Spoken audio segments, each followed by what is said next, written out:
Hello, greetings everybody. I want to welcome you here to Prog Monster. My name is Murph. I am the host of this show, a show dedicated to progressive rock and other forms of rock music.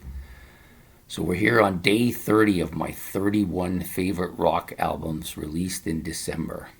This is a series we've been running now for the entire month almost, in which I picked 31 albums that were released in December, but could have been on any year. Could have been 1963 was, I think, the earliest, all the way up to 2024.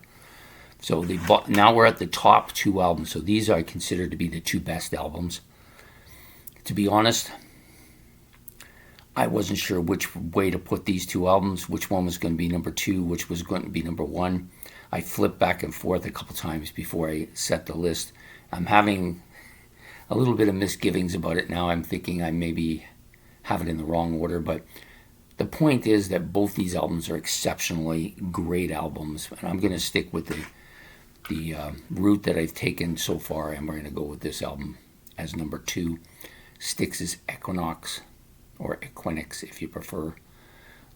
Just a fantastic album. I want to try to get it here so you can see it without the lamp reflection in the background there. Yeah, just a wonderful album. You've got basically here Ice on Fire. The back of the album is almost as good. The only unfortunate part about this album is it didn't do initially well when it came out. And I think part of that reason was we promote it right. They were new to the label, so they didn't get the money that they needed to promote it right because they had other bands, right, to deal with. But it's an absolute killer album from top to bottom. There are no weak tracks on this album. Not even close. The closest maybe, to me, the weakest song is probably Mother Dear, and that one is still fantastic. So this is the final album with John Krulewski. I can't say this name, Krulewski. Anyways, he was on his final album and on the way out here with them, to be replaced, of course, by Tommy Shaw on the next album. But this is a killer album. This is probably top two, top three album for me with Styx, easily. Just such a fantastic album. Every track on here I love. Light Up, great opening. Lorelei was one of the radio-friendly big hits as well. Mother Dear, a little bit more, a bit of a darker song, but really well done. Lonely Child, this one has such soaring vocal parts to it. It's just such a goosebump type song. You know, I don't say that very often, but this one gives me that. Midnight Ride, really killer tune. That heavy JY vocal part, just absolutely killer here. Born for Adventure, maybe the best deep cut album of any Styx song on any album. I just love this song. I think Dennis D. Young's vocals here, like killer, just killer. The song just kind of crunches along. Has some fantastic guitar riffing in it.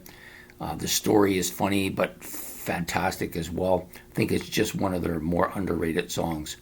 And you got the little brief prelude before you get to Sweet Madam Blue, both absolutely chilling. Sweet Madam Blue just haunting in every aspect of that word. Yeah, just a killer album. If you aren't into Styx and you've been thinking about finding Styx starting out, I would highly recommend this album be one of your first. It's rocky, but it has a lot of small progressive elements. The vocals are killer.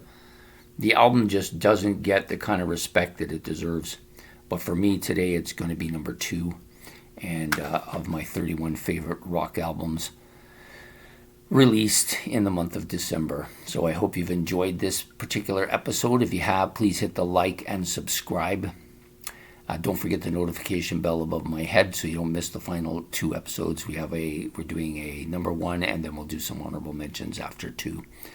And also, if you got any comments about this album, I'd love to hear people's opinion of this album. The funny part is, for the first 20 years of me having this album, or having known of this album, I didn't really follow it too much. Yes, I knew what Sweet Madam Blue was and Lorelei. I heard them on the radio, but I never really followed the album as closely as I did once I bought this CD. So anyways, I hope to see you for the final episodes tomorrow.